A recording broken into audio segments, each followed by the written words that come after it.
നെല്ലിയമ്പം ഇരട്ട കൊലപാതക കേസിൽ പ്രതിക്ക് വധശിക്ഷ. കായക്കുന്ന് കുറുമ കോളനിയിലെ അർജുനെയാണ് കൽപ്പറ്റ അഡീഷണൽ ഡിസ്ട്രിക്ട് കോടതി വധശിക്ഷയ്ക്ക് വിധിച്ചത്. 2021 ജൂൺ 10 രാത്രി നെല്ലിയമ്പം പത്മാലയത്തിൽ കേശവൻ, ഭാര്യ പത്മാവതി എന്നിവരാണ് കൊല്ലപ്പെട്ടത്. സംഭവത്തിൽ അർജുൻ കുറ്റക്കാരനാണെന്ന് കോടതി കണ്ടെത്തിയിരുന്നു.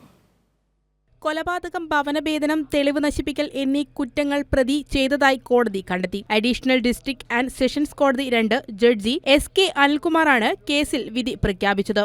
ദമ്പതികളായ കേശവനും ഭാര്യ പത്മാവതിയും താമസിക്കുന്ന വീട്ടിൽ അതിക്രമിച്ചു പ്രതി അതിക്രൂരമായി ഇവരെ കൊലപ്പെടുത്തുകയായിരുന്നു. കേശവൻ സംഭവ സ്ഥലത്തുവച്ച് ഭാര്യ പത്മാവതി മണിക്കൂറുകൾ കഴിഞ്ഞ് വയനാട് ഗവൺമെന്റ് മെഡിക്കൽ കോളേജ് ആശുപത്രിയിലും മരിച്ചു. 3 മാസത്തിനു ശേഷം സെപ്റ്റംബർ 17 പ്രതി അയൽവാസിയായ നെല്ലിയമ്പം കായക്കുന്നം കുറുമ കോളനിയിലെ അർജുൻ അറസ്റ്റിലാവുന്നത്. മോഷണ ശ്രമമാണ് കൊലപാതകത്തിൽ കലാശിച്ചത്. ഒപ്പം നിന്നവർക്ക് നന്ദിയെന്നും സമൂഹത്തിന് നല്ല സന്ദേശം നൽകുന്ന വിധിയാണിതെന്നും മകൻ മുരളി വിധിക്കു ശേഷം പ്രതികരിച്ചു.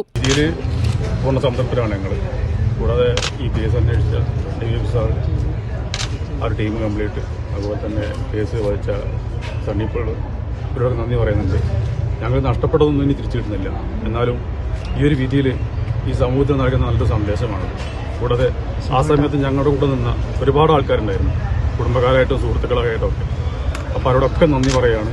അന്നത്തെ മാനന്തവാടി ഡിവൈഎസ്പി AP ചന്ദ്രന്റെ നേതൃത്വത്തിൽ 41 അംഗ സംഘമാണ് കേസ് അന്വേഷിച്ചത്. കേസിൽ അന്വേഷണ ഉദ്യോഗസ്ഥരുൾപ്പെടെ 75 സാക്ഷികളെ വിസ്തരിച്ചു. 179 രേഖകളും 39 തൊണ്ടിമുതലുകളും പ്രോസിക്യൂഷൻ കോടതിയിൽ ഹാജരാക്കി. 2023 ഫെബ്രുവരിയിലാണ് കേസിൽ വാദം തുടങ്ങിയത്. ഡിസംബർ 20 കേസിലെ വിചാരണ പൂർത്തിയായത്. കൈരളി ന്യൂസ്, വയനാട്.